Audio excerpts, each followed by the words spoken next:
আসসালামু আলাইকুম সময়ত ভিউয়ার্স, কেমন আছেন? আমি মোহাম্মদ জাকারিয়া, চিকিৎসক, মোটিভেশন স্পিকার।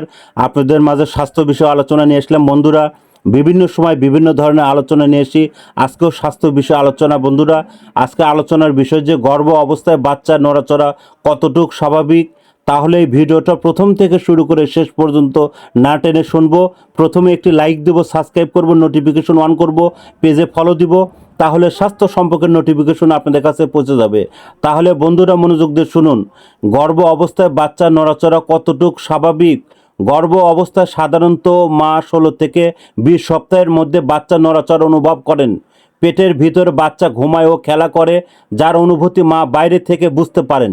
বাচ্চা নড়াচড়া একটি নির্দিষ্ট সীমা এবং সময় রয়েছে, যা শুধু মাই অনুভব করেন। এর কোনো ব্যতিক্রম হলে মা সেটা দ্রুত বুঝতে পারেন। বাচ্চার অধিক নড়াচড়া বা কম নড়াচড়া দুটোই ক্ষতিকর। এসব ক্ষেত্রে নিয়মিত এবং নির্দিষ্ট সময় পরপর ডাক্তার দেখানো উচিত।